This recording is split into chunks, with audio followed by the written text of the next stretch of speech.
And I want to believe that some of that is from what we've done, because, that's our mission. That's our goal in life. If we could save one kid, everything is worth it.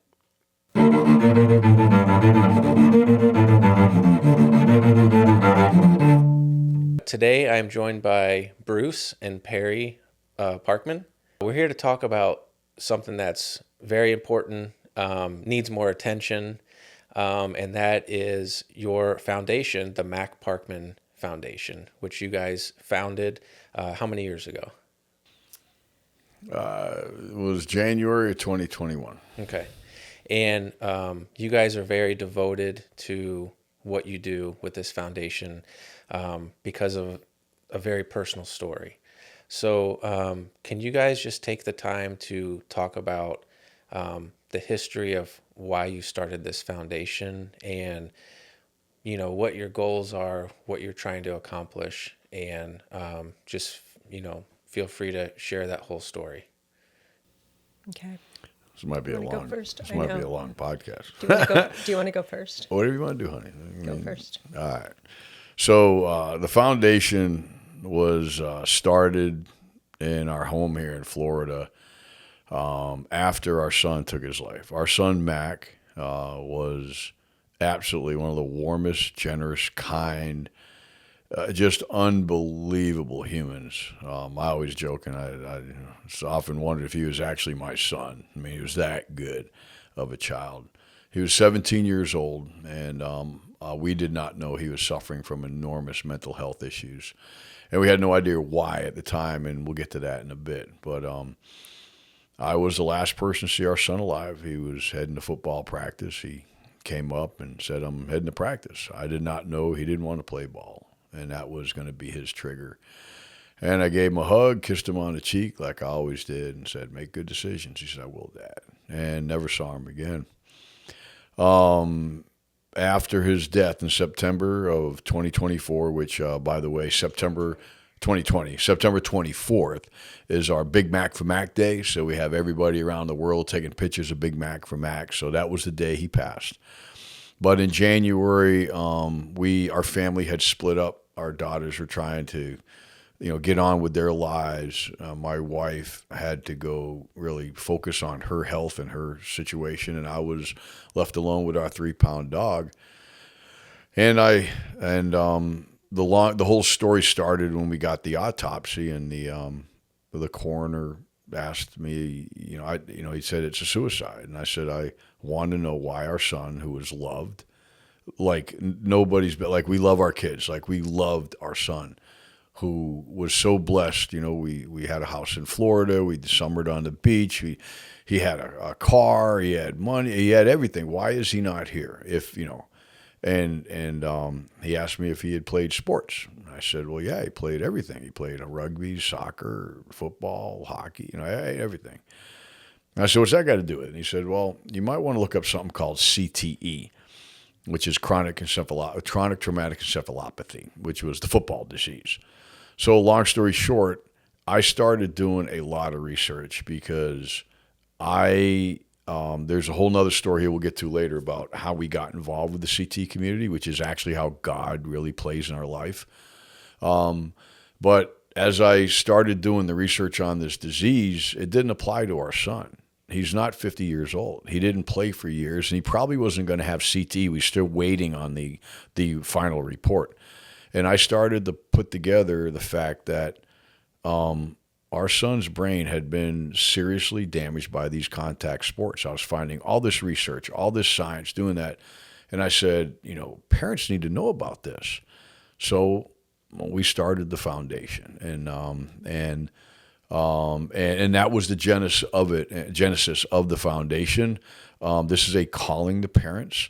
This happens to every child that heads a soccer ball, checks in hockey, tackles in football or rugby, hits his head on the wrestling mat, and we are completely unaware of this fact. We have been groomed to think that those little hits are innocuous, and they're not. Those little hits are not little. And if you look at the totality of a child's exposure, if they start at 6, by the time they're 16, they've played 10 years, their heads have taken tens of thousands of hits. That is not good. We think it's good. We give them helmets. We do all this stuff for them. But now we know with the research and science that those changes end up damaging the brain. And the first outcome that we have that brain's hurting is mental illness. And that is not taught in any of our nursing, psychological, or medical curricula in this country. So anyways, that's the genesis of Foundation. And then my wife can talk about our mission, which is fourfold. And we have a big mission. First, Marcos, I brought you a book. Bruce actually wrote this book in that time of sorrow and deep despair as he was looking up different things, trying to relate to what may or may not have happened. And there was very little information.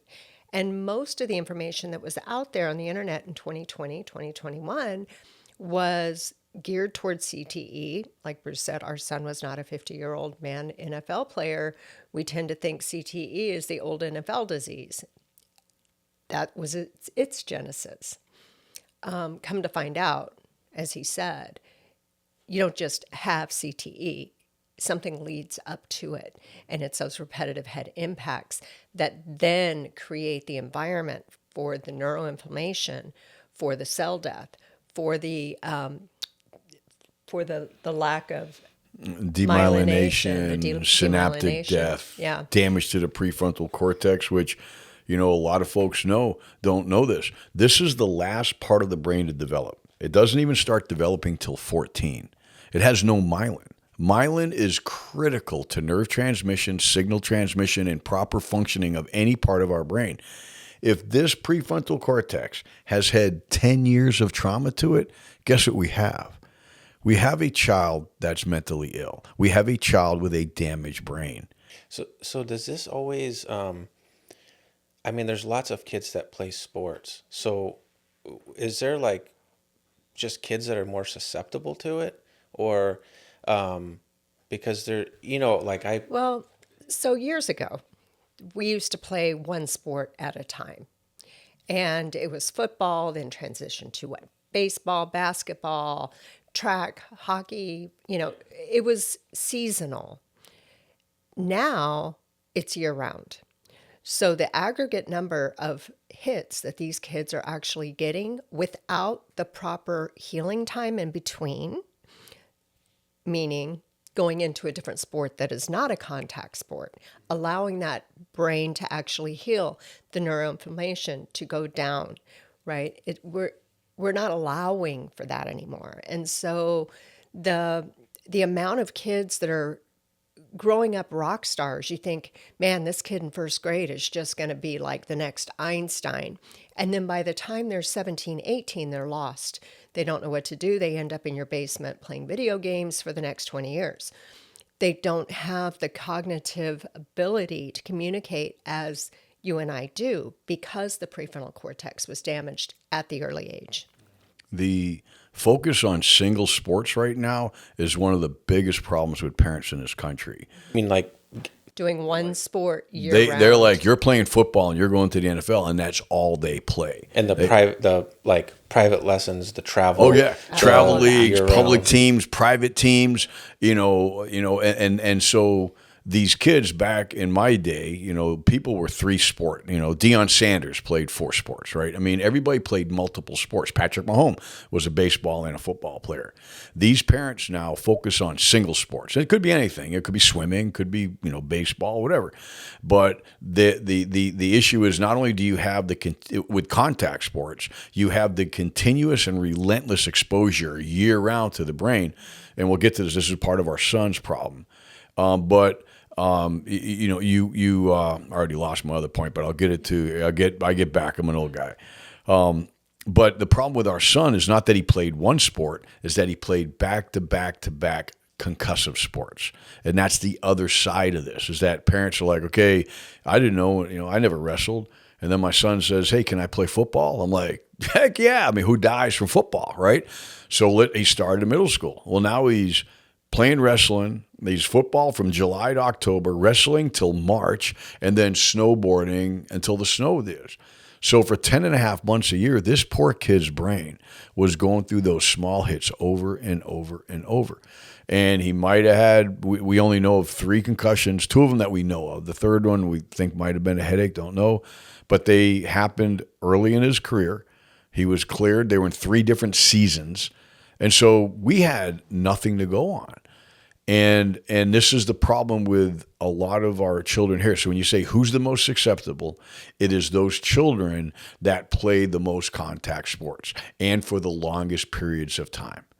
And that's why, we promote, honestly, no contact sports till 18. You're an adult, you want to play, go for it. We also know that we're not going to get football out of high school, and we don't want to. Football can be made safe.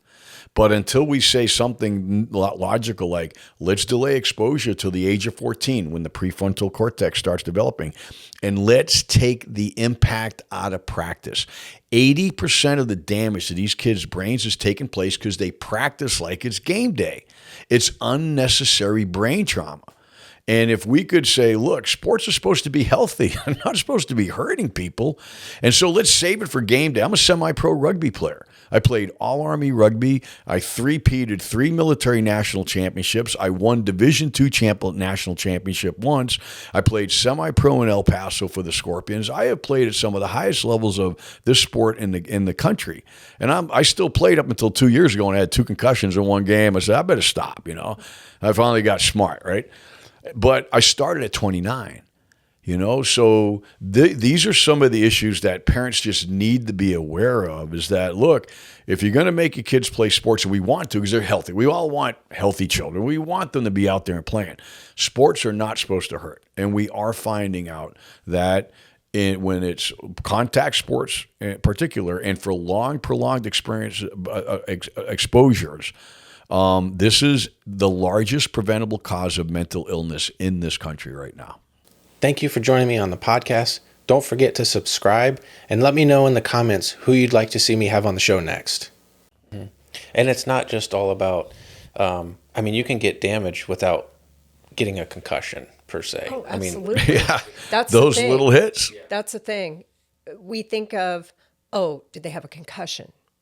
Right? Thinking that's the way that the brain gets damaged. But when you think about it, you have a gelatinous organ in a hard skull, okay, that's floating in there.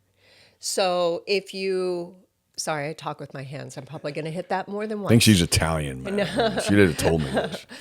But if you think about it, our son was a lineman. Ironically, I was the one who said, make sure your knees don't go out, make sure your shoulder doesn't go out. What position can you play that you get least amount of physical damage?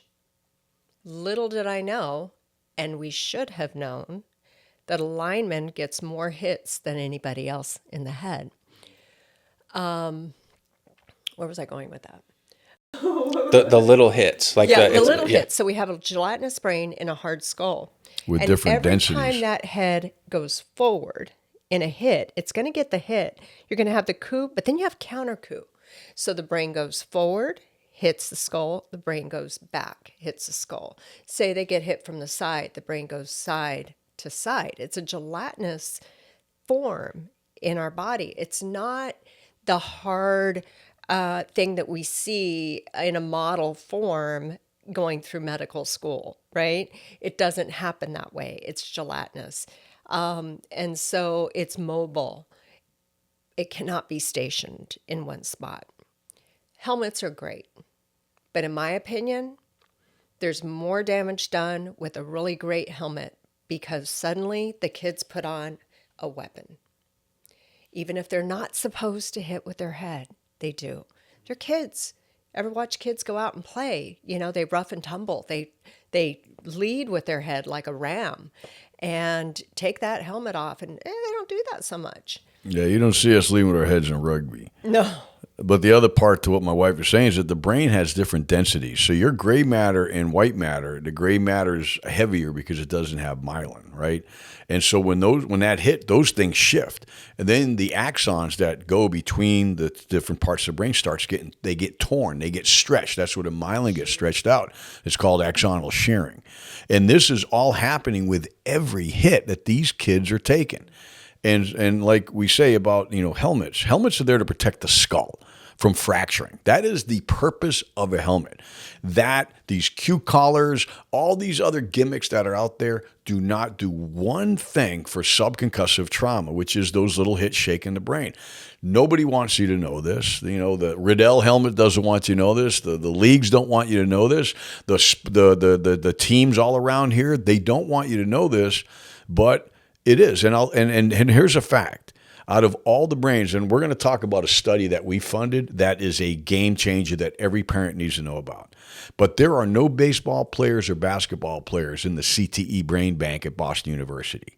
Rugby players, hockey players, soccer players, male and female, wrestlers, anything, boxers. What's the common denominator there?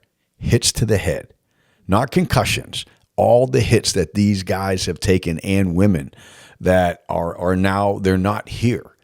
But there's no tennis players in the BUCT rank. There is no badminton players. There's no track stars, right? There's no golfers, and there's no gymnastics, even though there's a lot of studies now on the velocity and what's that doing in the brain when they stick, right? And we have to be careful for that. But, so there are safer sports to play. And there are safer forms of these sports. We converted the Manatee PAL League here from tackle to flag football with our son's story and the research that we provided the team. And they're like, this is crazy. Why are we doing this? Of course, they're still teaching boxing to 8-year-olds, which is crazy.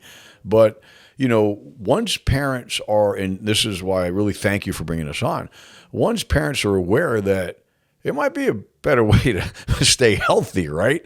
Then we're going to make the natural decisions to start doing the right thing, which by pressure is going to make these sports force the changes they need to be safer. And I don't want rugby to go away. We don't want football to go away. We want it to be safer, and it can be. But there's a lot of, we'll just say, resistance to this change from macho stigma, like, my boy's going to be tough. Get out there and hit him again, right? Or, just, oh man, now parents are not going to want to play our sports so much. Well, then we need to change it now, right? And it has to be safer. And it's not anything to be girly. It's about, look, these are children. They deserve, you got to see these women rugby players, which is another big problem we talk about, but it's an amazing sport. But, these children are children.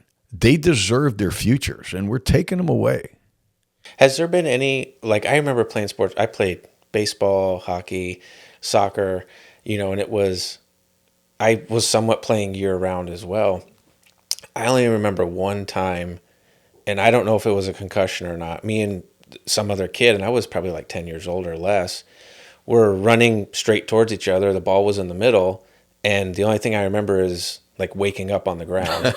And so, I don't know if it was a concussion or not, but that was the only time I had any experience with getting hit like that.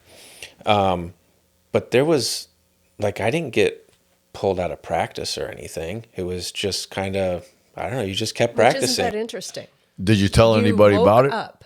I don't even know if I don't know if my mom was at that practice or not.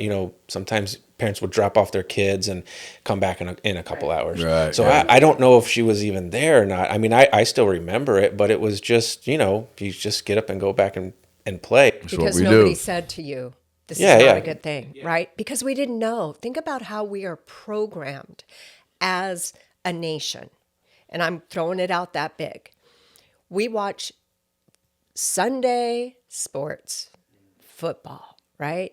And we were watching, and there's a big hit, and somebody's laid out on the ground. Everybody's like, oh. So what happens from there? The person gets up. All of a sudden, we cheer. Yay, he's okay, he's okay. Especially if he comes back out after a play, right? They'll usually take him in for a play or two and then put him right back out there. We're like, oh, he's great. Look at that.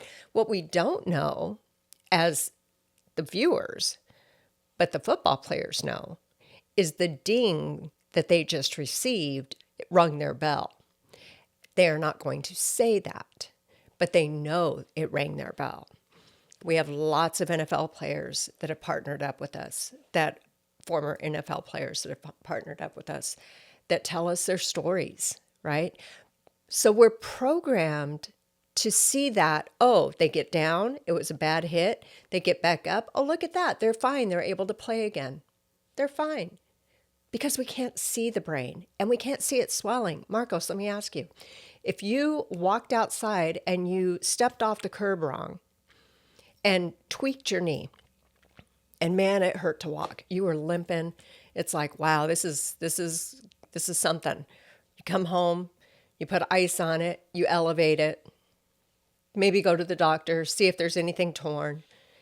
Doc's probably going to say, hey, lay off it for 6 weeks. It's swollen. That seems reasonable, right? Because you can see it. Why is it different for something that is unseen? That same thing is happening in the brain. The brain is swelling. They're getting headaches. Maybe if it's just a mild headache, it's still a headache. Maybe they're just a little lethargic, maybe a little bit sleepy. And those are maybes, because our son didn't have those. He had headaches that I attributed to allergies, staying up too late playing video games. We live at altitude, you're not drinking enough water. Of course your body is sore. You've been doing all this practice and you went to the gym. Of course you're sore, you're gonna have backaches. So he had backaches, he had headaches. And I attributed it to all these other things because I didn't know that those are signs and symptoms of a swollen brain. The fluid that is running around in your brain, goes right down your spine, is that cerebral spinal fluid, is telling us that something isn't right. And we treat the knee. You would never think of going out for a marathon 2 days or even a few minutes after you injured your knee, but we see it all the time on sports on Sunday morning or Sunday afternoon, right? And not everyone's going to go and get a scan, like a CT scan or something. They're just going to. No, not at all. If you went to your doctor and said, hey, I have a headache, they're going to say, oh, well, same thing. Like, what can we do? Where could it be? They're not going to scan you right away. And then, luckily there are more scans now that can actually see the damage, that's happening in the brain, the QEEG for one thing.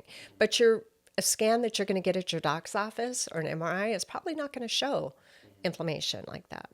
And then the chronic inflammation. Can you go back and I think you were going to talk about the 4, like the goals of the organization. 4 goals. Yeah. So The veterans? well, let's talk where were about you going? awareness and education. Oh, okay. Go for it. All right, so we've there's the 4 goals that we have right now is we have awareness and education because RHI, repetitive head impacts, is not trained. So when we take our children to the people that we trust, the doctors, the nurses, or if they're mentally ill, the psychologists, they have no idea that to ask the questions. Well, how long have you been? How many concussions have you had? How long have you played contact sports? I mean, we know of parents that will take their kids to different doctors because they don't want the last doctor to say you need to stop playing sports. So they kind of shop the system, right?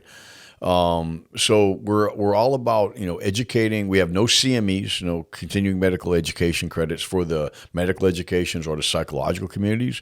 We want to see this taught so that our stakeholders that are for our kids are safe. When I went to go see my psychologist, because when you lose a child, you've got to go see a psychologist, she started crying.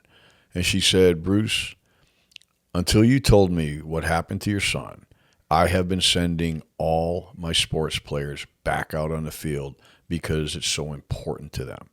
She goes, I had no idea that sports could have been the reason that they're seeing me. She goes, we're not trained in this. We don't know this. Suicide prevention people do not know this. Suicide prevention specialists have no idea the correlation between RHI, brain damage, and mental illness. So our entire population of athletes is being misdiagnosed when they're mentally ill, which is the first indicator that their brain's suffering. They say, oh, you're mentally ill. Well, what could have caused it? Somebody touched you in childhood, or maybe you had a big fall on your head. Nobody is asking the questions. How long have you played contact sports? You mean like if someone that played a lot of sports was struggling with whatever, depression or anxiety, suicidal ideation, and they go to a psychologist, they're not asking them those questions. No. Correct. There is a diagnostic criteria called the traumatic encephalopathy syndrome, or TES.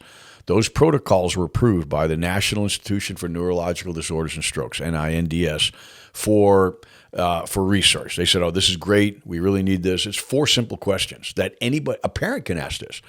Do you have a mental illness? Is it progressing? Do you have exposure to contact sports? Exposure is qualified as 5 years of contact sports, 2 years in high school. And then if those 3 are yes, and then the 4th one is, do you have a familial genetic predisposition to mental illness, that's 4th, then the probability of a physiological induced mental illness, i.e. brain damage, is very high, and the next step is a neurologist. Nobody is asking those questions, and those still remain to be validated. So that's number 1, is valid. Then diagnosis, which is the TES, right? How do we get the right people educated and trained, and then asking the right questions to identify those that are suffering? Number 3 is treatment. Right now, when you're mentally ill, if you're mentally, what do you think you get for treatment right now in our medical system in America if you're mentally ill? Get prescription drugs and therapy. That's it. Well, if the problem is a damaged brain, those do nothing but medicate it. And this is a huge problem, Marcos, is that we have got all these children, all these men. I mean, men are suffering in their 30s and 40s, marital breakdowns, losing their businesses, whatever. And nobody's saying, man, you played D1, bro. I mean, you played college you played football for 20 years, man. We should be looking at that. But they're under all these medications. And if the pill causes a side effect, we got a pill for that, right? We talk to veterans right now that are on 15 plus medications because it's so easy to get them away.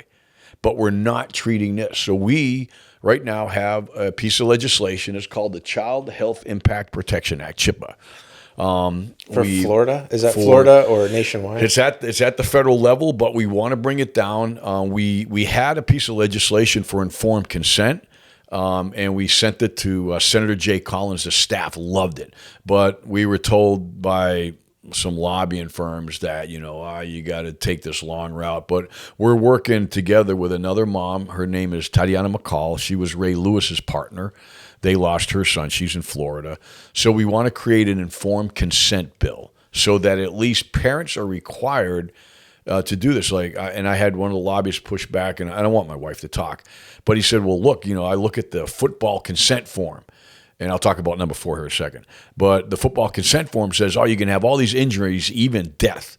And I'm like, yeah, it sounds pretty bad. I said, what does it say about brain damage and mental health and mental illness? He goes, nothing. I go, okay.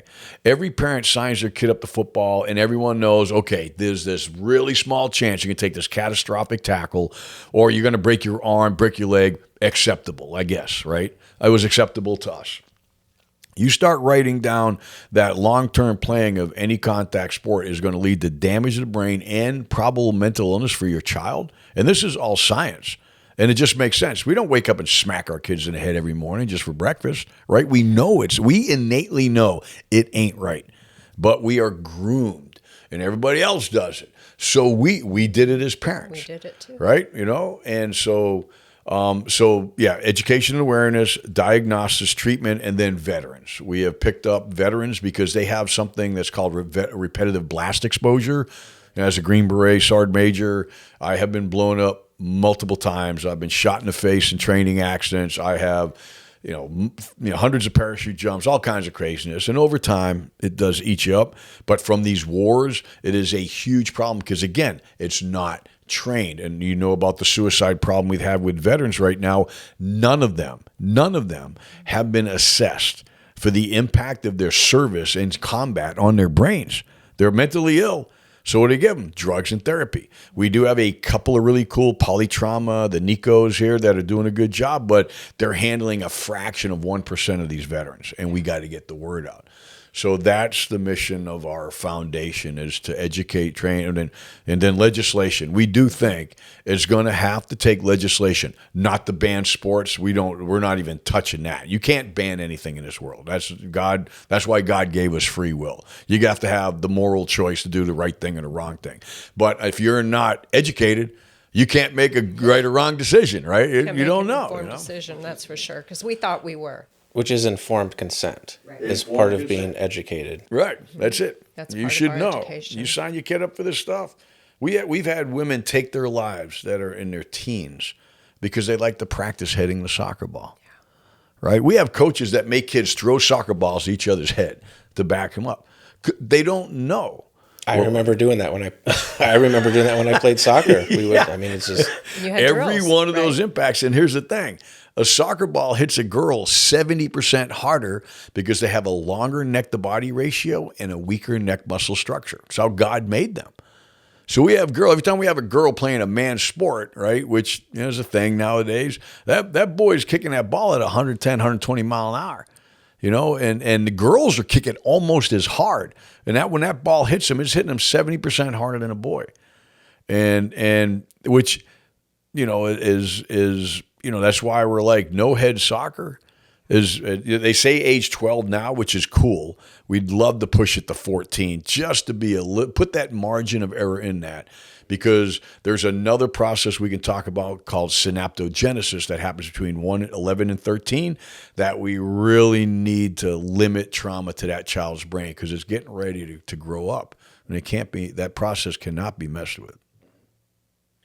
So is there treatment for this kind of thing? Like if you're a parent or, that's concerned about, I think my kid is, growing up had some damage, or maybe they're, starting to show some kinds of signs and symptoms of, having this damage. What's the treatment? What are they supposed to do? Well, I can tell you the treatment is not to medicate and talk to them, right? We just last week had our second annual international summit on repetitive head trauma. And we had the top neurosurgeons, the top researchers. This was it wasn't like a little conference. I mean, It was about 100 people showed up, man. It was a big deal. We had Paul Scanlon from Australia. From Australia. Lee Steinberg, the most successful sport agent in history, gave our keynote. Yeah. It was amazing. We had top doctors that offer nutraceuticals, which are extremely good at not only balancing the hormones in the brain, but also supplementing what our body may not be making enough of. And that was Dr. Mark Gordon. There are so many treatments. The unfortunate part about the treatments, though, is they're not covered under insurance. And so you approach somebody with something. So I'm a massage therapist. People often ask, well, does insurance cover that? No. Doesn't mean you don't need it or want it. But when it comes down to having to pay for it out of pocket, a lot of people don't want to do that. In this instance, we know families, so many people who have mortgaged their homes trying to find treatments for and try anything to get their guys better, their girls better, husbands, wives. And what we have chipped away at is the stigma around doing something different. Like I said, the nutraceuticals, ketamine, hyperbaric oxygen, which you working in a hospital know very well the benefit of hyperbaric chamber, right, to wounds, to outside wounds. Do you know that that's insurable? But a wound in the head is not insurable. to use hyperbaricon, but it works. Sometimes insurance just doesn't make sense. And I work at the hospital, and I just don't understand sometimes. I've always had the argument that it seems like there are some things that are so obvious that if the insurance company covered, they would end up, if they're looking at it from saving so much a money, pure right? like if they're so after profit, that they would end up saving money themselves. All these And treatments I don't understand why certain things are just not covered. all these treatments that we're talking about, Marco, save the government billions. But Farmer wants us on drugs for the rest of our life. You know, transcranial magnetic stimulation, photobiomodulation, neurofeedback, you know, and all the things that Perri just talked about. The entire treatment of psychedelics cost pennies. I went through a year of ketamine treatment. I had a mental health breakdown. I was hospitalized about 3.5 years ago. And the consensus was that my brain, because of my military service and all that rugby, finally caught up with me, and I needed to do something about it. I was in a very, very bad place. I had a procedure called stellate ganglion blocks done. A lot of NFL players and law enforcement and spec ops guys doing, where they simply lidocaine the ganglion nerve centers in both sides of the neck, and that shuts their fight or flight mechanism down for many of them for years. I've been in 4 different combat zones, and whether you shoot anybody or not, you are tuned up when you're outside that wire, and you tend to stay that way, you know, for a long time, and so that it never shuts down. Again, $4,000, foundations have to pay for it. But all these modalities do one thing that pharmaceuticals and therapy doesn't. They target the brain. They develop new neural pathways. They really cause the brain to work. And we have, for every one of those things I'm talking about, have an 80 to 90% positive improvement rate with the people that do it. They say, this has helped me. Our daughter's a nurse practitioner of psychiatric medicine. She's like, Dad, when I prescribe a pill, and I hate prescribing, there's a 25% chance that that pill will be effective. And yet we have all these treatments. And I did, I think, 8 months of ketamine, and man, I'm back on my feet. What was that? So I work, you know, I've been a nurse for almost 20 years. I just recently moved to a new area of the hospital where we give ketamine for like procedural sedation. And it's the first time I've ever seen anyone on it before. So we've had to give it in the procedural, and when you give it to someone, they're like in another world, you know? So what is your experience? What does it do when you take it, when you were on it for that longer term? So I have done almost every psychedelic out there because I want to know what they're about when I talk to people, right? Ketamine is enormously successful, and it's not a lot of fun. You know, none of these drugs are like, hey, you know, like you come back for more. No, because they make you work. They make you process trauma. They make you process repressed memories, but they also allow you to find memories. But imagine putting, you know, like a VR set of goggles on. So you got your iPads on. And if you try ketamine without music, you're going to hate yourself, dude. You got to have tunes, man. And there's all kinds of ketamine playlists out there. But that music and that drug, literally, or medicine, I call it medicine, starts forming visuals and you literally got a TV going on in that eye mask, and it takes you everywhere. You might see the genesis of a star. You might see your child at 2 months old, and you confirm, you know, I've affirmed my love for the Lord, my love for my wife and my family, my children. You are so into yourself, and sometimes you suffer what's called ego death, which is the feeling of humility, which we really need to all find. I mean, but it helps you find love and caring and yourself. But you're going through this TV, and while all that's going on, Marcos, your brain's working like it's running a marathon. You get off ketamine, you're like, oh my God, I mean, she'll pick me up, and I just want to go to bed for a day. And so, but it's strengthening those areas that have been damaged. And it's also providing a spiritual path, which is what you can't get from drugs and therapy. These psychedelics tie you into the universe or to yourself in a way that is unbelievably positive from a spiritual growth perspective. You start growing in ways that, I mean, you can go to church every Sunday, and we are very devout. My wife's a deacon at our local church. You know, I am a hugely devout Christian. And you can read the Bible all day long, and you can pray, and you go, and you can absolutely feel the Lord with you in power. These drugs, these medicines, these plant medicines literally put you in touch with that. And you feel that power, and you feel the love, and you feel things that as a man you don't allow yourself to feel. You cry, you know, and it's an amazing experience. Number one, because it does help the brain. And number two, from the spiritual perspective, you really process a lot of crap that you got to get rid of, and you don't have to tell nobody about it because it's all going on right here. And I recommend you do it alone. You know, you monitor, and I don't know how you do it at the hospital, but it helped me a lot. Generally, it's for, like, if they're not responding to other medicine. It's for sedation. Like for pain relief. For anesthesia. Yeah, anesthesia. It's like if they're not responding to other meds. It's not used all that much. But when I see it, it's like they're just like drifting off into space. Like they're just, you know, and it helps. Are they wearing headphones when you give it to them? No, they're like on the procedural table. Is it before they take an operation? Like, is it used for anesthesia, right? Yeah. It's not like anesthesia, but it's to put them out of whatever, you know, so they're not in pain and they're not. Okay. Yeah, it's. I'd put headphones on them, man. That's torture. It is, dude. I can't imagine. That's what it is, too. It takes away the bias of your life, right? So sometimes you can just see the beauty in everything.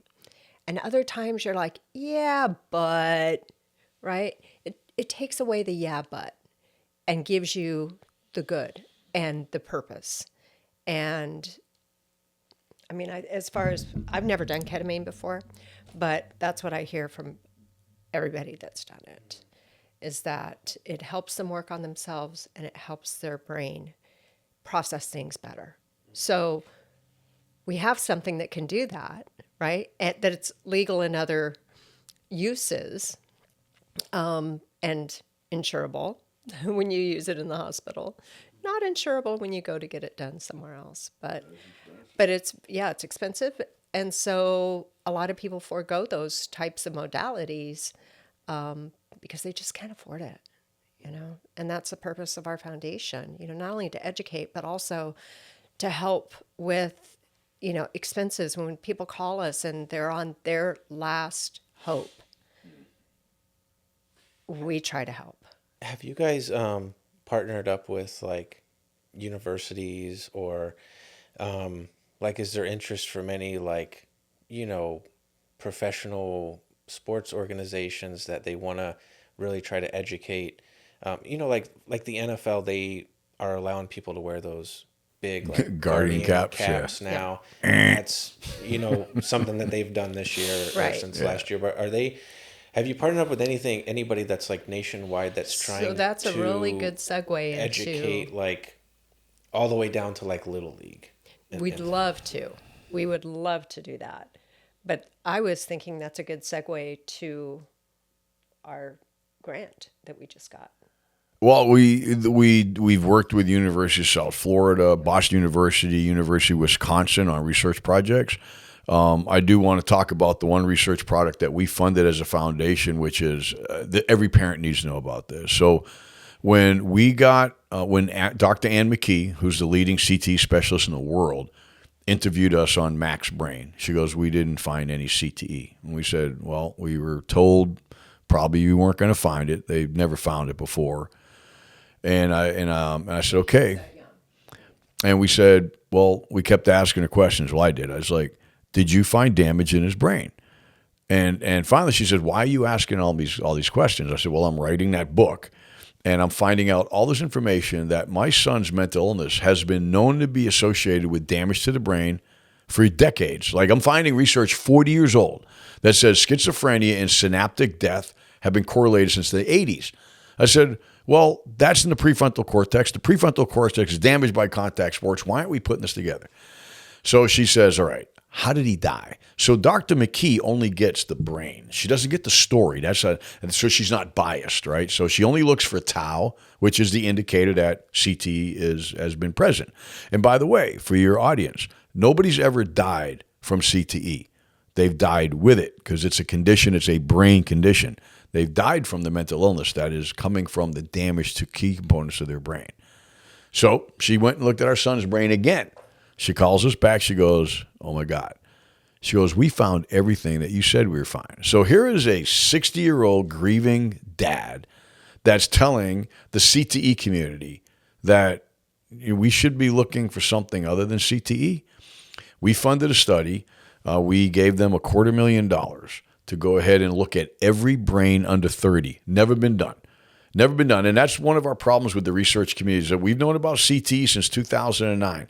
If we're going to be looking at all these adult brains, has anybody thought of what the heck these same sports could be doing to a brain that's developing the most fragile, complex organ that God's ever created? 100,000 miles of myelin, 100 billion neural connections. And we're wondering if it's okay.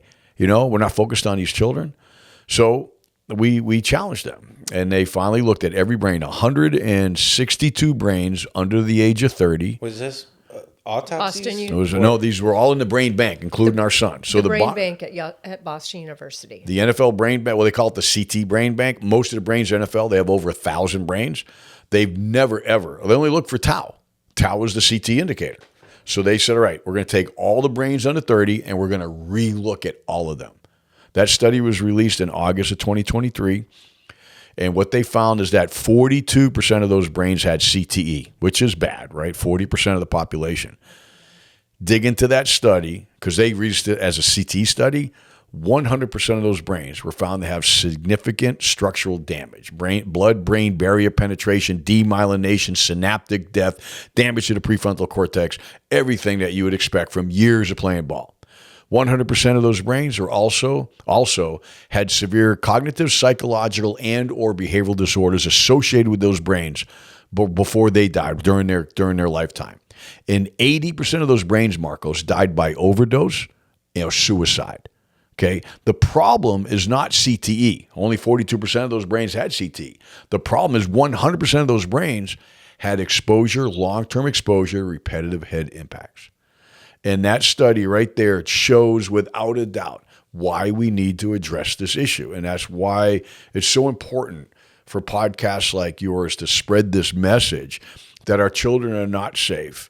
They can be safer, and we need to grow up in how we view contact sports, how safe they are, and how we allow our children to participate in it. Because what happened to our son, what happened to our son happens thousands of times in a year. And that's the other problem is our corners. Our corner was one of 5% of corners that was, I hope everybody likes Leonard Skinner. That was, sorry about that. That's all right. that was educated in CTE. Just think of the other 95% of corners, these inner city corners that are getting these children that are committing suicide. And they're not able to ask these questions. How many parents don't get the closure that we have got from pushing the community to finally recognize that, oh my God, that your son played too much contact sports. When our son died, for 9 months until we got a year, until we got the autopsy, until we got the study, we had no idea why he wasn't there. And our kids are so good. And for your parents, our children, they love us so much. When they're hurting, they will do everything not to let us know. They don't want, our son's last words to one of his best friends, I don't want to let anybody down. And that's all about the trust that we have with our kids. And I encouraged our son. I know my wife did. I said, look, buddy, because we had another suicide. I said, look, if you're ever hurt, you have to talk to me. You have to promise me. He goes, okay, Dad, I will. He never did. And this is a huge problem, that with it's just the result of all the love we give our kids, the love that we have in these families, and these kids don't want to blow it up. And we've got another video of a young man who was at his end. And that was actually on the New York Times. And he just filmed this with just like our son, as our son left us a video. And he's like, I can't do this no more. I don't know how to tell you this, but I'm not going to be here, and I need you to be strong. And he's telling his parents this. And he's 17 years old. So do most of the kids, they're just not showing any signs and symptoms? Or we had older daughters. And so anything that we were concerned with, like him wanting to sleep late, he's a teenager, wanting it to be dark in the room. Well, yeah, that's pretty normal for a teenage boy. So there were things like that we just chalked it up to normal teenage behavior. just not uncommon. Didn't want to hang out Yeah. with this as parents. We didn't have a anymore. red flag. Well, Yeah. they just don't want to hang out with us so much. And is that the case normally? I mean, is that what they're finding? Fortunately, it's not, Marcos. A lot of these children are struggling, but nobody's making the connection to contact sports. So like, right, you're mentally ill, man. You're violent, you're aggressive, you're depressed, you're cutting yourself, whatever your issues are. But you're mentally ill. So let's give you drugs and therapy. Nobody's saying, and the kid keeps playing. And that's the other part that we need to watch, is that our kids their identity becomes the sports. So when they have the concussion, we know this, right? You didn't take yourself out of the soccer game. I never took myself. I have woken up in the middle of rugby games and went downfield and made another tackle, right? I didn't pull myself out. I'm not a girl, right? The stigma, that macho stuff, is actually taking out a lot of our children. So, that our kids, they identify with these sports sometimes to a fault, and we have to watch that. But our children love us, and they will not, when they can control it, they will. And up until the day that boy left, and now you look back, you're like, man, I should have seen the apathy, never wanted to do anything, and I should have seen this. Because as a parent, it's your fault, dude. That's it. And we will live with this for the rest of our lives. This will be our fault. No matter how we can, slice it and dice it. And yes, we didn't see, we had no reason to believe that this boy was hurting. None. It's still going to be our fault.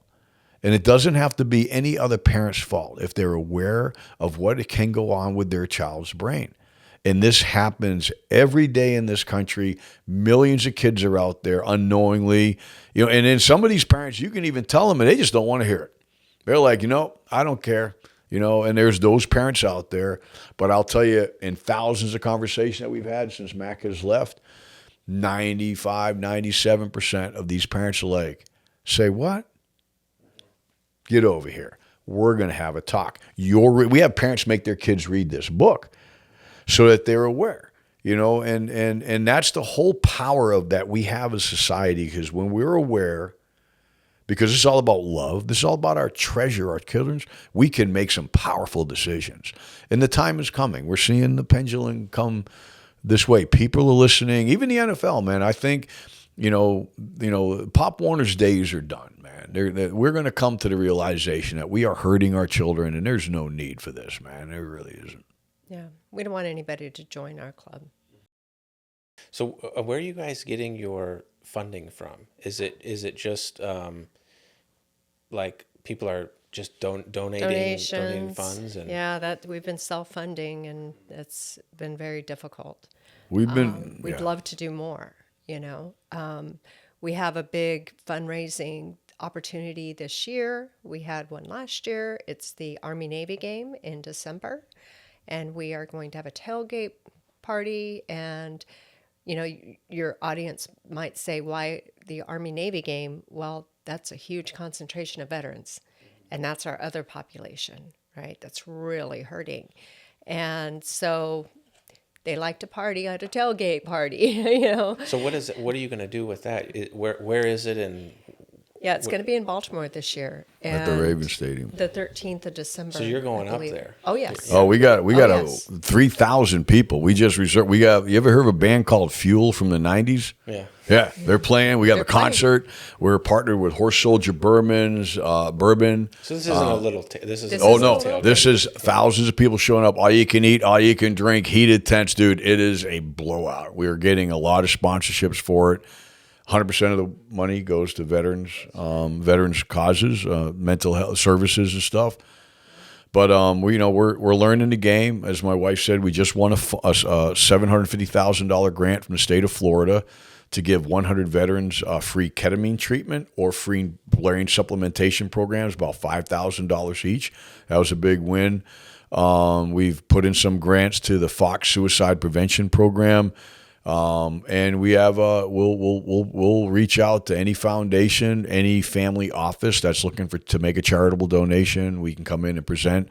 Everything that we do is research. Like we don't make any money off it. We have a very small staff because we're all about advocacy and awareness. We don't do services, so it doesn't take tons of money to run the foundation, but it does take a lot of money to help these kids and parents. I mean, the people we're talking to, we just had a call from her daughter. One of her friends, her husband was done. He had 9 concussions in 2 years in high school, had to leave the sport. He's the only high school player who ever has been told, you cannot play football anymore, period. I don't think he was a very smart one. But we're helping him go to Mexico so he can get ibogaine treatment. Ibogaine and suicidality and addiction problems, it wipes them out. It is an amazing experience. I mean, it's a plant medicine, not available in the United States. You got to go to Mexico, $8,000.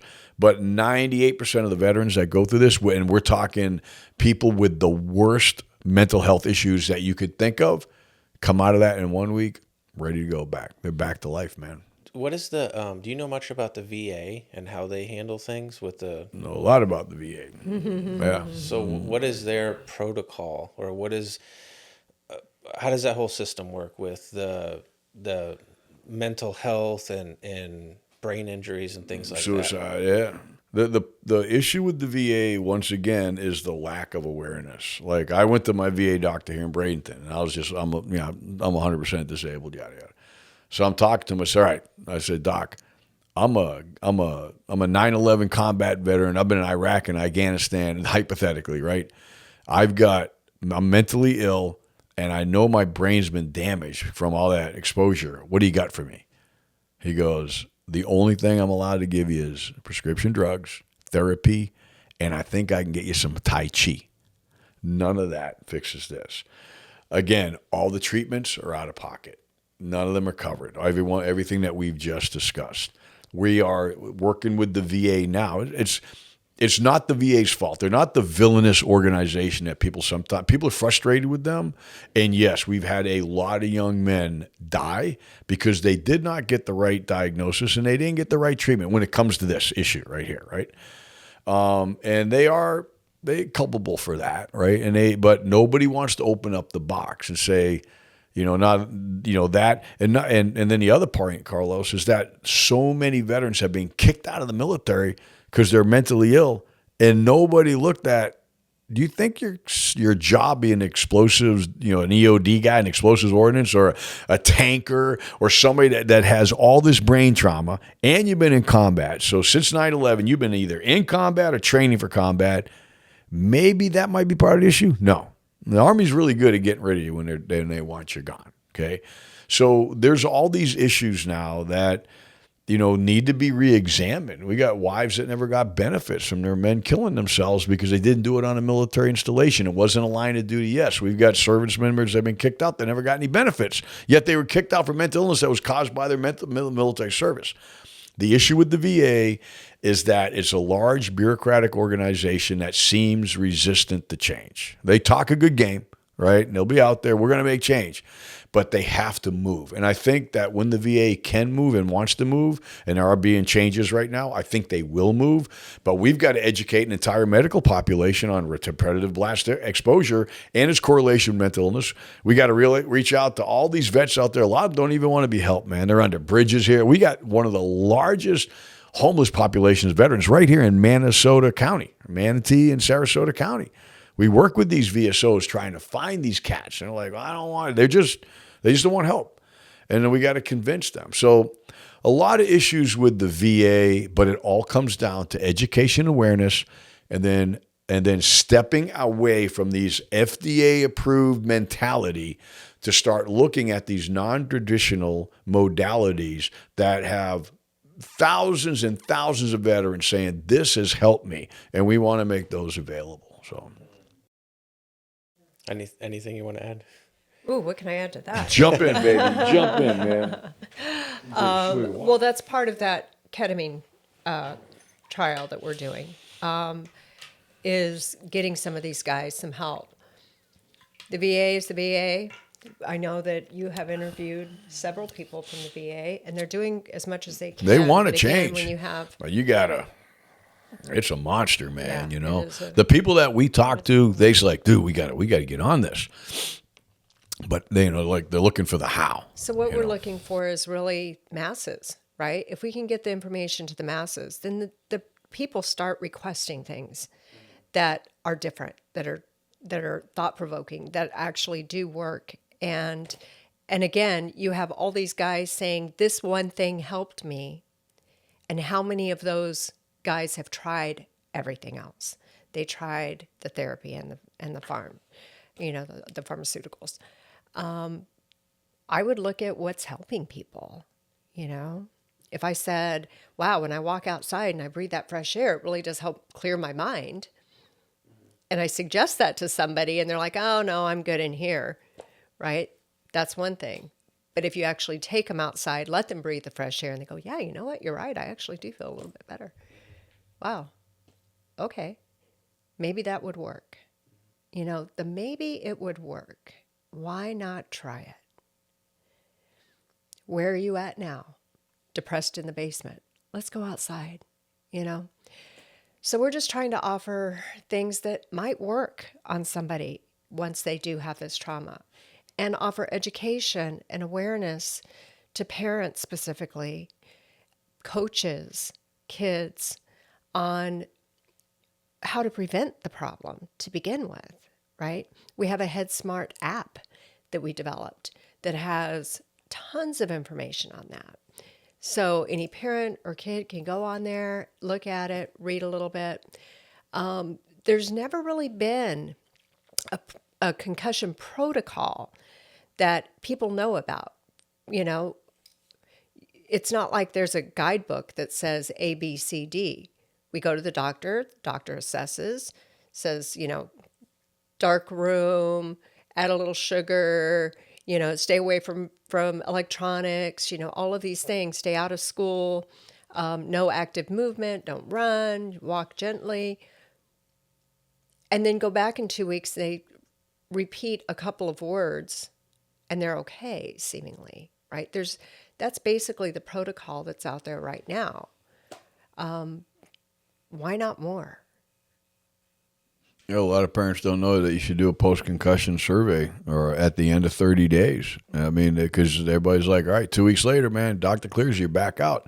We don't follow up on our children because we think they're healed. And there's huge research that says that 30 days and after is when the damage can How much of the responsibility is on like the coaches and stuff? Because like I said, like when that happened to me when I was younger, I can't remember if my mom was there or not. She might have just dropped me off and come back. So where's the responsibility of the coaches to be on the lookout for these kids? Well, usually coaches and trainers do go through a concussion awareness type of class. They have to get a little couple hours of that in. But most of the time, it's parents who are coaching, who mean very well, but still based in previous knowledge of how many fingers am I holding up? And that's basically it. How do you feel? You feel dizzy? Usually the kid says, no. We got to get you back out there. How many fingers am I holding up? 1. Okay, great. You're good to go. I do not believe that there are coaches out there that want to intentionally harm our children, right? They're trying to help them. They're trying to be good for them. That's why they're giving of their time to do these things.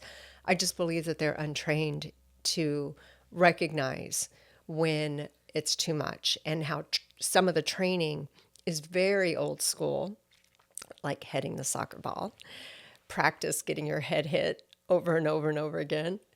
How that training is really not doing anything for their sports. It's actually hindering their kids. So that's our biggest thing, is just getting it out to people, giving them the right to choose with proper information. Once you're properly educated in what could and couldn't happen, then you can make a choice. But up until then, really, we thought we were doing the right thing because everybody else was doing it. And certainly, if there was a chance that something like this could happen, somebody would have said something, right? No, nobody said anything. And up until 2020, there was very little information out, even on the internet. Now, look it up. Oh, there's a lot of information.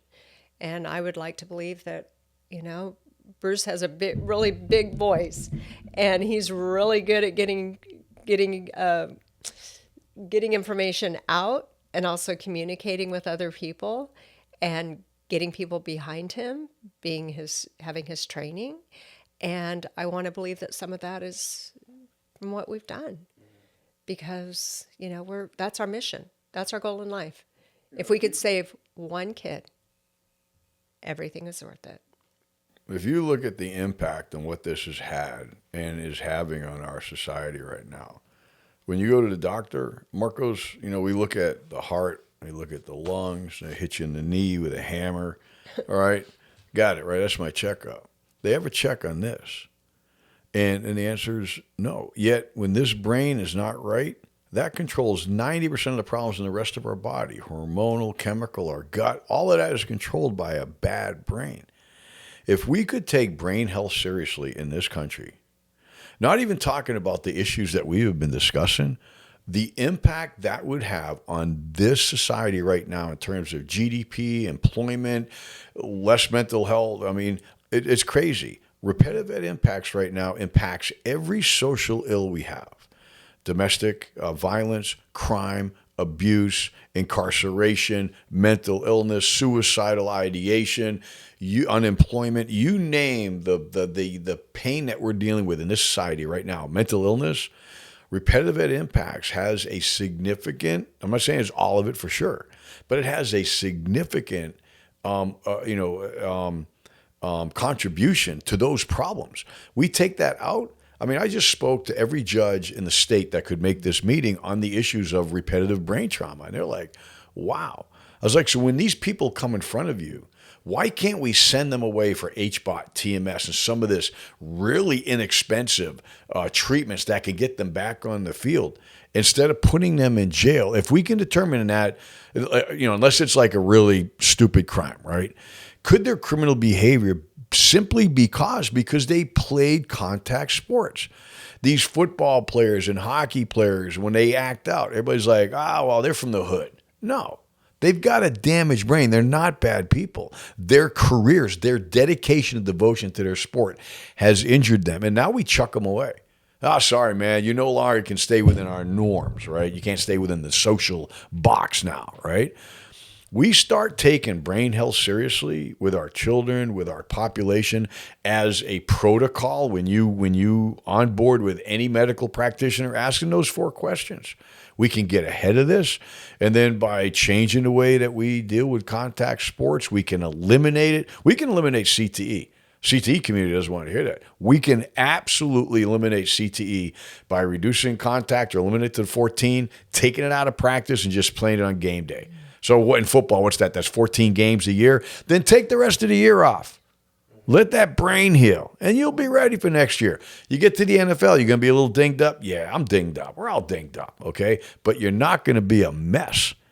And that's the difference, is by taking this seriously. And we're not right now as a society, but it's, your generation, younger than me, is a lot more protective of your kids than I am, than I was, because I was old school, right? And my child wanted to play these sports. I was like, yeah, I played rugby. Let's man up. Let's go, But we're seeing these younger populations, they're turning away from the NFL.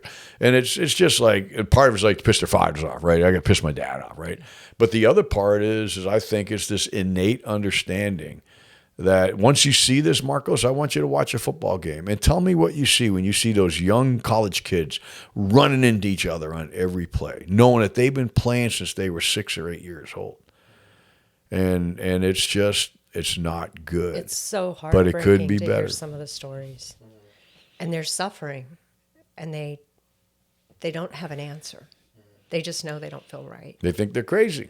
Yeah. They have no literally. reason to know why, By giving it, and that's when we give people like, hey man, by the way, you're not crazy. You have a brain injury. Like, what? How do I fix that? Yeah. Now they're on it, right? They had no idea. It's like, I just thought I was crazy. Tell them about those kids when you were in treatment, Yeah. Yeah. And there's If that, you got time, I'm sorry, man. and there's that mental illness The stigma too. The stigma. that And they as soon as just you don't say wanna- mentally ill, there's a stigma I'm not to it. mentally But when ill. you say brain damage, there's not, right? If you have a damaged brain, an injury to your brain, that there's no stigma there. But it may present as apathy, depression, low sex drive, all of those things. It might present like that.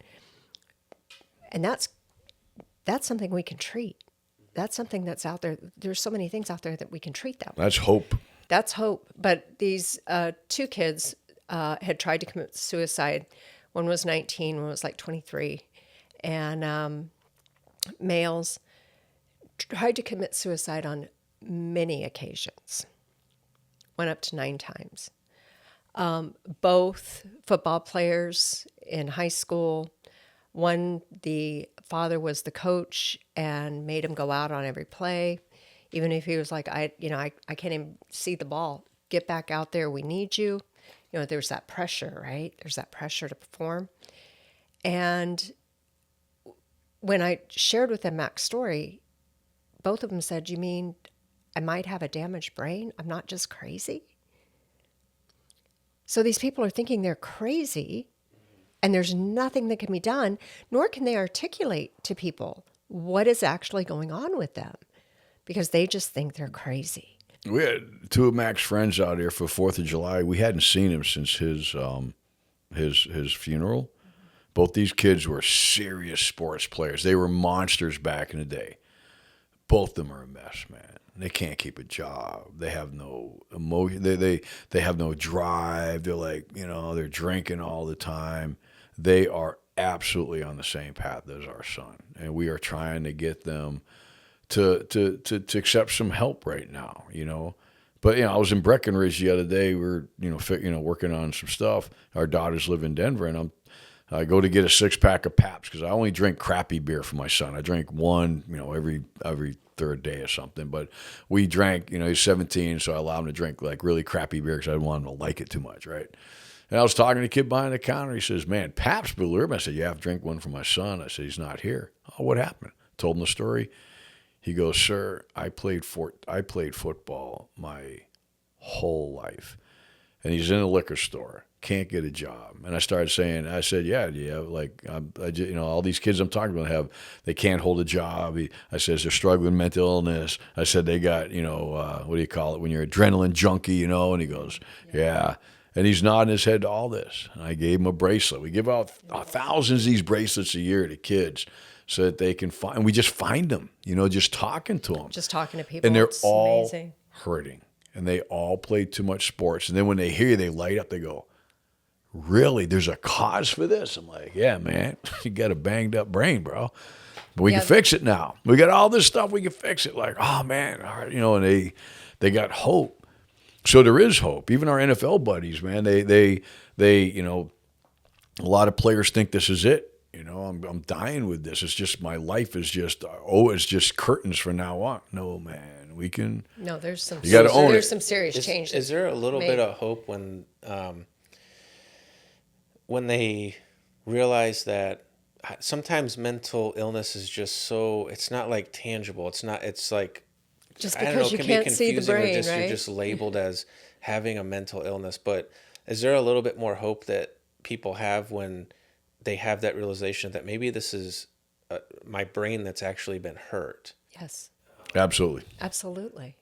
Absolutely. Because you can heal a wound if you know what it is, right? And they got a mission.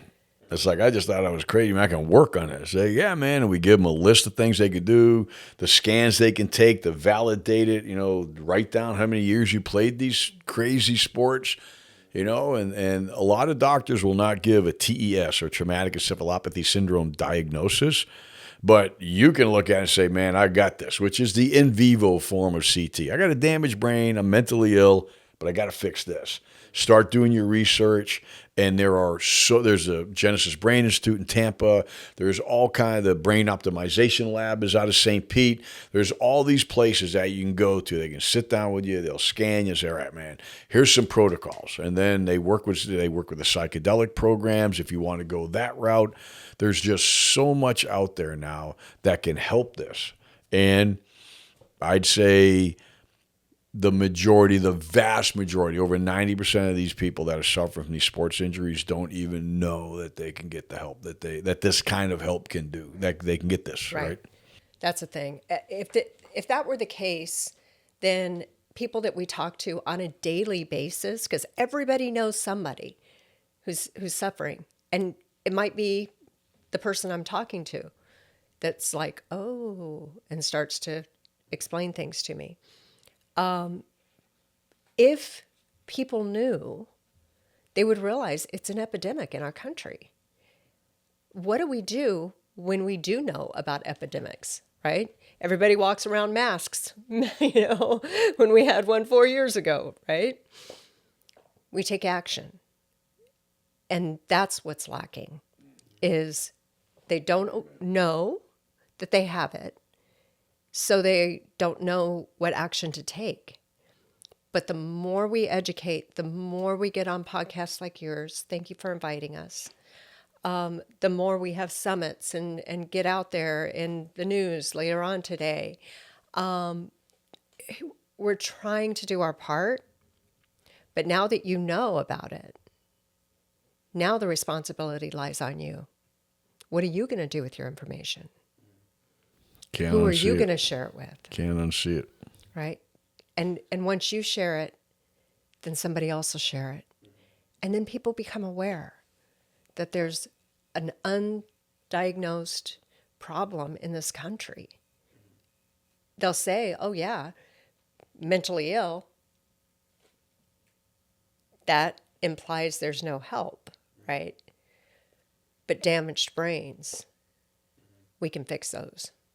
You kind of already covered this, I feel like, a little bit, but as far as healthcare and the whole system and the mental health system and all those things, and even, your experience with the VA, what's being done right in the healthcare system?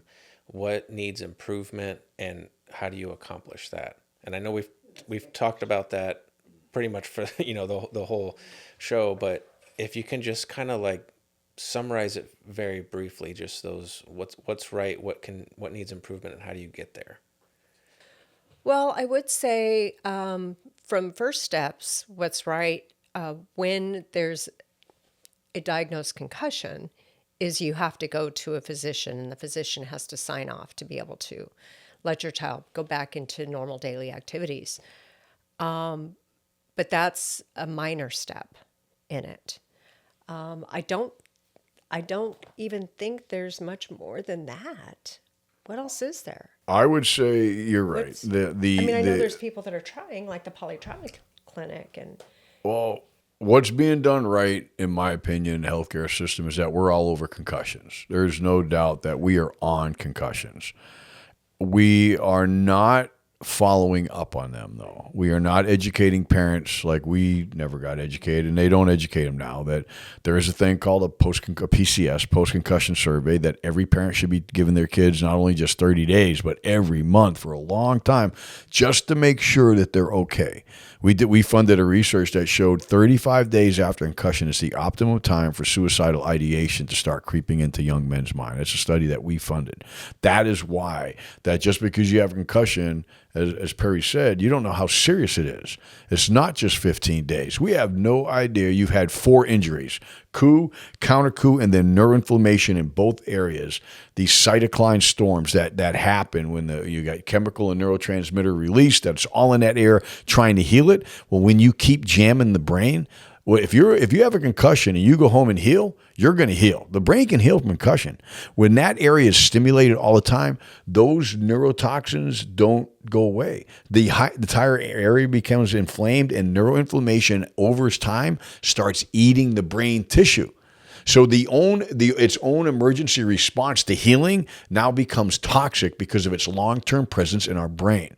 So that's why, when we get done with concussions, we do the post-concussion survey, monitor your child. The area where it's failing right now, and this is not failing like we know it and we're just not doing it. It's a complete area of ignorance. It's a lack of awareness, is repetitive head impacts. The ability to diagnose kids that have had a concussion with a history, to be able to advise parents to stop playing these sports, especially if it's, after a period of time, or at least advise them of the risks so that they can make an informed decision whether Tommy's played enough, or maybe Tommy's moving to baseball, right? Who knows what Tommy's going to do, okay? But without information, the stakeholders, our medical stakeholders, our psychologists, our suicide prevention specialists, and our parents cannot work together for the benefit of the child's health. So that is where the system's failing. And the problem is, Marcos, is that we have the research. Yesterday, I just typed in how many concussion research papers are there. There's over 1,000 concussion papers out there. And the issue is we already have codes for MTBI, or mild traumatic brain injury. Well, that's what a concussion is. That's what repetitive head impacts are. So we already have billing codes that can cover the treatment. Now we got to get the treatments approved for coverage, whether it's HBOT, TMS, whatever. We've got to start getting these non-traditional treatments in because, to your point earlier, healthcare is profit-centered. They're coin-driven. They're coin-operated, as we call it in the sales world, right? Well, if you truly want to be coin-operated, how about saving some money? If these treatments are imposed on these kids, now, of course, once we start looking for it, it's going to be kind of like what they might say what happened with autism. Once autism becomes something that people are looking for, all of a sudden you got a lot more people being diagnosed with it because people are aware. We're going to have a bunch of people diagnosed with repetitive impacts and mental illness. But if we solve it now, they're not a lifetime of costs. And that's the issue, right? We can solve it now. We can fix it.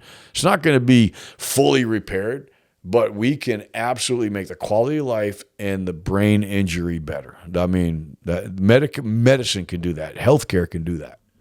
And that's the thing. You went into healthcare because you wanted to help somebody, right? So does everybody else in healthcare. So let's give them more tools so that they can help. And this is like the whole brain, neuro, mental health is just so, I don't have a lot of experience with it.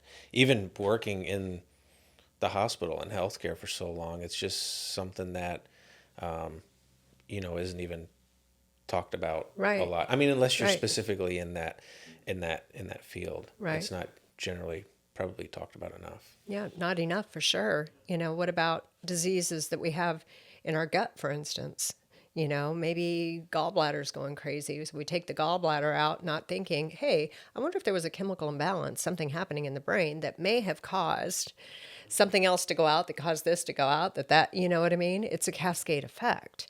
If the chemicals aren't right here, how are they going to be right anywhere else? This is our hard drive. This is what runs everything. We have a doctor right now that can take your blood, run it through an AI machine that he built, and literally can send you to Walgreens and fix your brain. No pharmaceuticals, nutraceuticals, vitamins, the right types, and the right, the higher quality stuff. But he can literally send you to Walgreens and he can balance your entire brain out. And then you can see, once you get that baseline, like my brain's balanced, now where are my issues? Have they gone away? Or do I still have something to look on? Then we can look at damage to the brain or what other issues could be causing the mental illness. All mental illness has an origin. It could be trauma, it could be genetics, could be, injuries to the brain. And it is a very frustrating condition. But when we know it's preventable, through these simple steps that we can take, let's just take that off the list, okay? And then the children that, that really need the attention, let's give it to them. And there is a lot of research that still needs to be done. I would encourage, our daughters in psychiatric care. These medicines that are being given to the church, and I'll just go off on a tangent real quick. I mean, they'd be given to our kids are horrible for them, and they're going to end their lives. Almost every one of these drugs that's been given to these chips has a black box warning. And yet, They just hand out these drugs, right? Benzos or whatever. And there's got to be a better way. Well, there's just such irony in the fact that most of the drugs that are meant for suicidality can cause death and suicidal ideation. Yeah. Like, okay, so this is meant to help me, but it may cause more of it. I mean, that just doesn't even make sense to my brain. It's a tough issue, man. It is. Yeah. So, yeah. God bless you for being in healthcare. Yeah. Thank you, man. Appreciate it. Before we wrap things up, can you take some time to talk about the book that you guys put together, the website where people can go to, where your foundation is, just everything, where people can go to get resources for information, and maybe how parents or anyone that wants to get involved, how do they get involved? Oh, I love that question. We have multiple sources. So Bruce has a podcast called Broken Brains that he has some just brilliant minds going in there. And I'll send them all your way too, man. And vets and Podcast buddies. NFL. Yeah, you guys are podcast buddies. NFL guys. He has a wide array of people on his podcast. Broken Brains on every platform, Spotify, YouTube, whatever you listen to, it's on there. That's a great way to get information. mpfact.org. So it's Mac Parkman Foundation for Adolescent Concussive Trauma. That's where we got that mpfact.org. Check that out. We have the app. Go to your Google store, look up HeadSmart, and that's our app. The book's for free? The book is for free. You can buy it on Amazon or you can download it for free. Download it. So the book is being rewritten. Please don't buy this book. Just give me 30 days to finish the rewrite, man. I'm almost there. It's horrible. So, but it has great information in it. It does has have some good pictures, information. has stories, has anatomy lesson, and it's written in 5th grade English, so that you don't have to have a degree in neuroscience to read this book. 88 pages, man. 88 pages, very easy to read. We have little cards, to remind people, scan that. We put out pamphlets. We always do the Anna Maria 4th of July parade. We're always in that with the big presents to hand stuff out. The bracelets. We need help. We need more advocates. We need partners who are willing to get out there, stick their neck out and say to somebody, hey, maybe that's not the best thing for your kid. Or have you heard about this? And have you heard what can happen? And just talk. Talk to your friends. Talk to your neighbors. Talk to your kids and ask them some very basic questions. So there's lots of things that people can do to get involved. So if someone doesn't live here locally in the area and they live in New York, California, wherever across the nation, can they contact you and get whatever, like these resources to take to their youth coaches or Absolutely. whatever? I'll fly anywhere and talk on this. I'm on planes a lot. And absolutely. We have a big project with Michigan, actually. Project Play. It's called Project Play, where our guy educates coaches and educates kids. And there's some pretty cool little games that they play with that. On the other side of Florida, we have a big operative there too. So we're trying to get out, we're trying to get to places, but we're just a small little organization. But we would be happy to support anybody and anywhere that wants information. We'll help you fundraise. I mean, we are, unfortunately, the national voice on this issue. We're the only foundation focused on repetitive brain trauma in the world right now. And it's such a huge problem. And that's why we're getting all this attention now with this summit. I mean, it's going to be we just got a podcast booth at the Super Bowl offered to us. Oh, yeah. The Army-Navy game is 3,000 people in a fuel concert. In about a year, we're going to have all the momentum we need to do whatever we want to. So if people want to educate coaches, we can find people there. We have a national network of treatment specialists, healthcare specialists that are in all these modalities. I mean, we put people in touch with the top people in the space every day. And because you're a parent, you deserve to talk to the pros, right? We'll put you in touch with them. Don't take our word for it. Talk to the best. We're not a services organization, but we are here to spread the word. We're working. We have 2 bills in Congress, plus the piece of Florida. We're going to start it all over again, informed consent.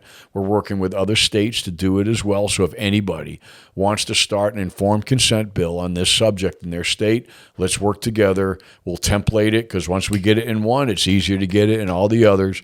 And then we'll work on the federal legislation, which is, hey, we need to make these treatments available. That's it. We need to educate. The bill is nothing more than, let's educate our population.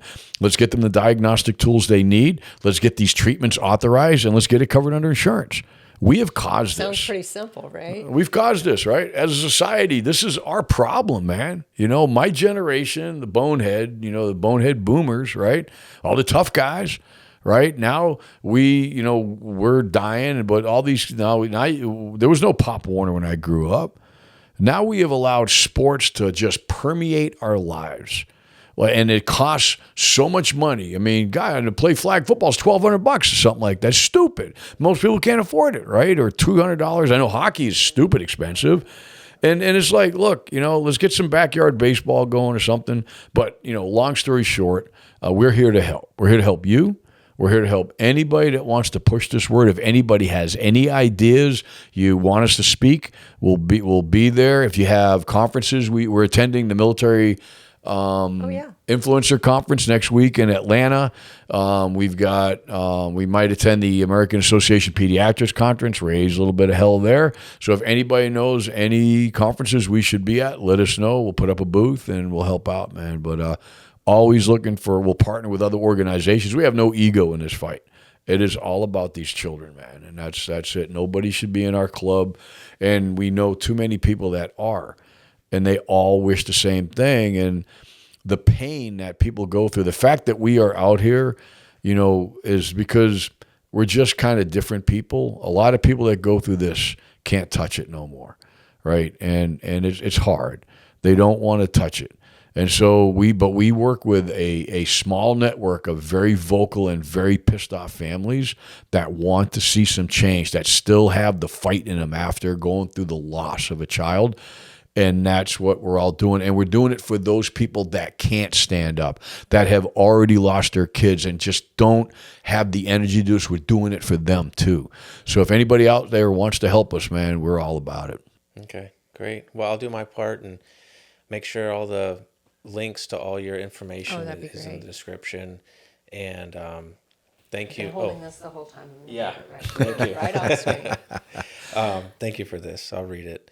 And I know what happened to your son was tragic, and I can't imagine going through that.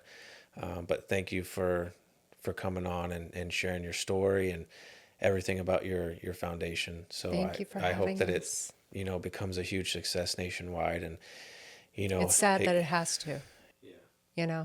It really is. But we'll go to the ends of the earth to save kids, to save veterans, to save anybody who's suffering. That's what we're here for. And thanks for having us on the show, Marcos. This is an amazing service to our fellow Americans that you're offering, man. So this is amazing. Really appreciate you welcoming us into your home. And thank you for what you're doing. You're welcome. Thank you. Boss.